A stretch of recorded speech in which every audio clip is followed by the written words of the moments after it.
sitting there next to some fucking Cheeto-eating blogger.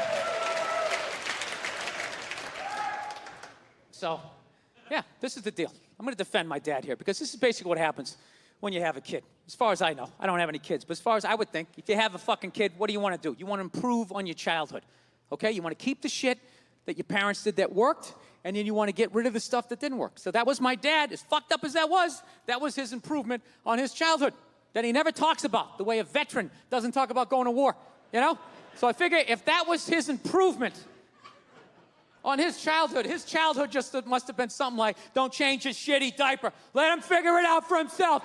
Get out in the rain, you shitty baby. Hey, let me handle this, lady. Why are you still standing here, you shit toddler? So, he took it from that and knocked it down to, don't hug him, it's gonna make him gay, right? And then maybe someday I have a kid, I'll whittle it down to like, hey, he's not taking drama class, all right?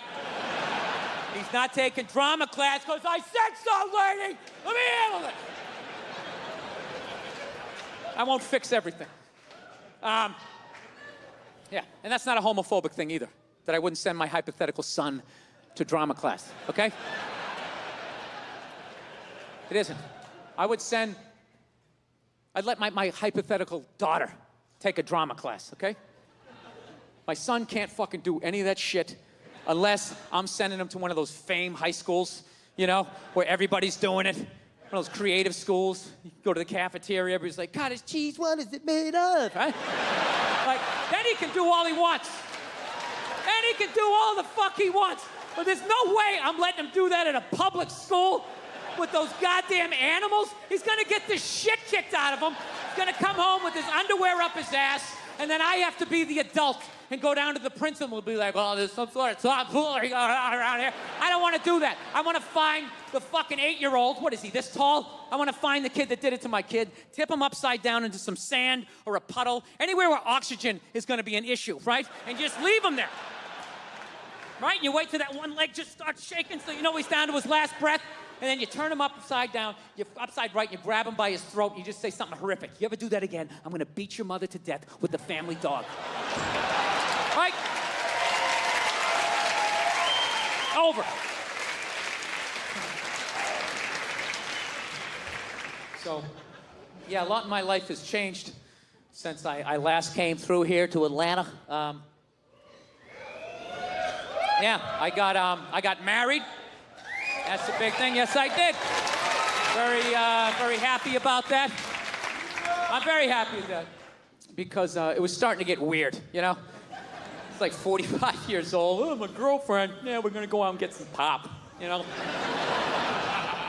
Going to parties, it was just weird. Because I hang out with people my age, you know, and they all got married, they all had kids, and I just couldn't contribute when people were standing around talking about marriages and kids, you know?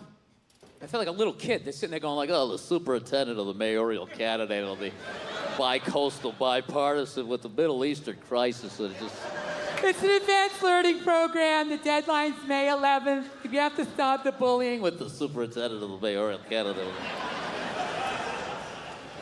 And a conversation would come around to me. I felt like I was like 8 years old. I'd just be like, did anybody see the YouTube video where the raccoon stole the cat's food and the cat was scratching him and the raccoon didn't care. He just came in like this, like George Foreman. And then he reached out, he had hands. All of a sudden he had hands. I didn't know they had hands. He scooped it up and he ran away on paws.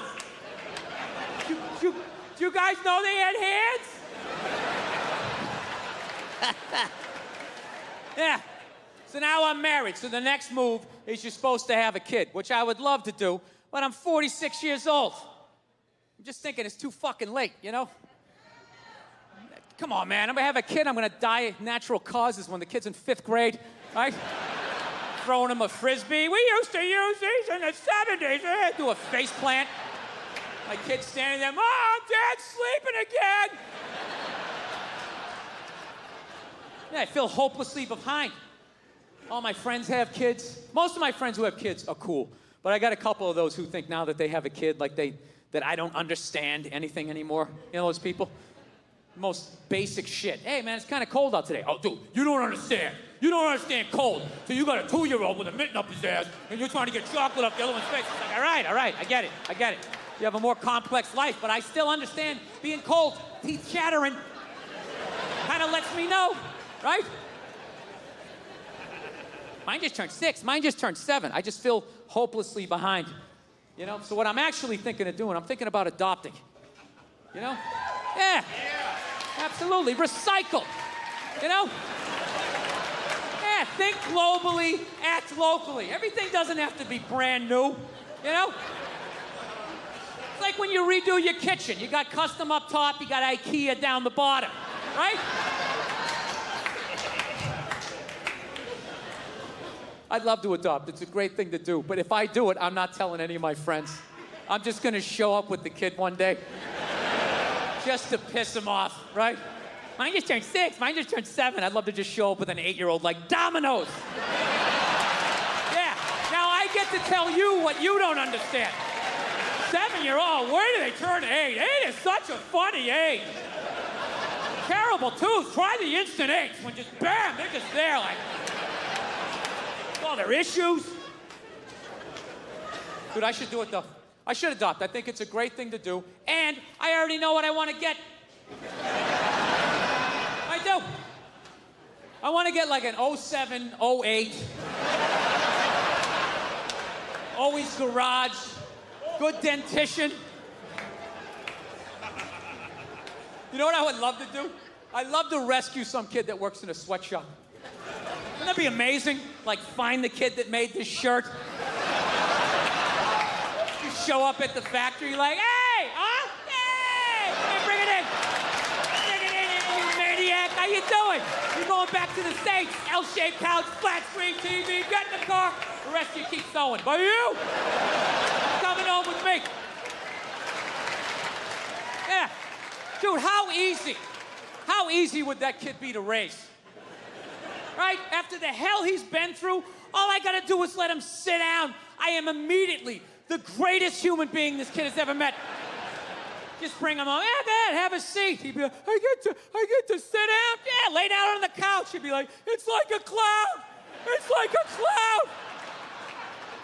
Yeah, I'll get him a bowl of Fritos, put on cricket or soccer, one of those sweatshop sports. I don't know. Kid would love me. So that's my first draft pick, all right? Coming out of the gate with that. In the second round, I probably get like an 05 boy soldier, you know? Yeah, sure up the offensive line. You gotta protect the blind side. Yeah, that's how fucked up the world is. There's little boys out there fighting in wars. So that's a twofer. I can drag him out of that hell, give him something of what's left of his childhood, and God forbid, if the dollar ever collapses, right? Shit goes south, zombies take over, I got backup, you know? Everybody thinks I'm gonna be the problem. Meanwhile, I got this sawed-off Chuck Norris standing next to me, 170 kills, confirmed fucking kills. They're not stories. They make a flamethrower out of like a vacuum cleaner and a toaster. You can't coach that, right? I gotta be honest with you, though. I feel like I'd have to go easier on the discipline with the boy soldier, you know? I might be nuts, but I feel like I could come down on the sweatshop kid, all right? I said, get in there and clean up your goddamn room. I'm getting sick of this shit. Goes for you, too, if you want. But you! You've been out of line all day, mister. Don't even start that shit. Don't even start that shit. You say that every time. Yes, you do. Mm-hmm. Every fucking time you say that, you know the answer. Now, you want me to say it again? Fine, I'll break it down to you, okay? You know what? You know why it is? You know why? You want to know why? Because you sew. All right? Yeah. Yeah, dude, you sew. Dude, he's fucking killed people. You understand that? No, he doesn't. He doesn't have to make his bed, too. No, he doesn't. Because he doesn't sleep in the bed. He's out in the bushes all night talking to himself, freaking me the fuck out. All right? Oh, fuck you. Fuck you. He scares me, too. He scares me, too. Don't even start that shit. You wanted a big brother, and I got you one. Don't even start that shit, all right? All right, you're right, okay? Stop crying, okay? Shouldn't have yelled at you. Okay, I just thought I could fucking, bring him in, give him a couple of Pop-Tarts. I figured he'd chill out. Fucking sitting there looking through his eyebrows, doing that Full Metal Jacket shit, Nah, you can't give him back. It doesn't work that way. Oh, hey, there he is! There he is! What's up, buddy? What's going on? Yeah, we were just talking about you, just doing like a little surprise thing. You feeling all right? You feeling all right? You're not looking through those eyebrows, huh? Everything okay? So, I figure, I don't know if I'll do it. Maybe I'm too selfish. I have no ideas. Dude, I'm all over the fucking map. Do you know what I want to do right now? I actually want to learn how to fly a helicopter, man. I do. That's my latest thing. Oh, you know why it is? It's because I live in Los Angeles. Yeah, and it's an absolute clusterfuck. When you go into land in that city, just look out the window and just look at the complete lack of planning. There's not even zoning laws. They'll build like a skyscraper next to a house, next to a gun range, and then there's like a fucking daycare center, right? The city doesn't even work, even when everything else works. So God forbid the dollar collapses or some crazy shit happens. Where are you gonna go in a city like that? So you guys are all right out here in Atlanta, You're all right. I don't know, maybe in Atlanta might be crazy. You're on the outskirts, you're fine. You're fine. You don't live in a desert. You slam your face in a bird bath. You're cool, right? Drink that water for a good 30 days. LA, there's nowhere to go. That's why I love the helicopter. Dude, the helicopter is the ultimate fuck this, I'm out vehicle. All you gotta do is assess the situation. Zombie coming up the street, fuck this. This looks safe. You just land. You can sit there hovering. Just sit there in a hover, watching everybody getting killed. Sitting up there eating cheese and crackers with the red stick, Yeah, so I told my wife I want to fly a helicopter, and she's just like, yeah, no.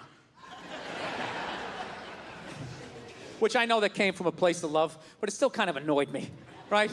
Just that she said that shit, like then I was just gonna be like, oh, all right. Thought I was gonna get to do that, but you said no, so there goes that.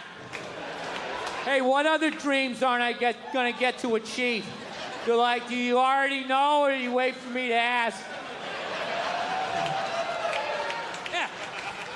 I'm still gonna do it. I'm just not gonna tell her. I'm just gonna go out and do it, pass the goddamn class, and when I get my license, I'm not gonna tell her. I'm just gonna go out and I'm gonna buy a white silk scarf, and I'm just gonna hang it by a nail in the living room. She's just gonna be like, what is that? What is that for? What is that? What does that mean? Yeah, someday you'll see. Someday you'll see. The shit hits the fan, and you're freaking the fuck out, and I'm taking branches off some unforeseen helicopter. What is that? Shut the fuck up and get in! Throwing my scarf on. Right? Now, you guys think I'm bullshitting. I'm not. I'm serious. I'm 100% in on this. And ever since I got into it, I'm seeing helicopters everywhere. I never realized how many helicopters there were. Driving down the street like Henry Hill, looking up at them, Doing key bumps and shit. They're after me. Swear to God. I'm seeing stories about them. It's just like that old advertising anecdote, when someone's like, I never realized how many commercials there were out there until I needed a mattress. And then all of a sudden, they were all over the place. And then I bought a mattress, and then it all went away.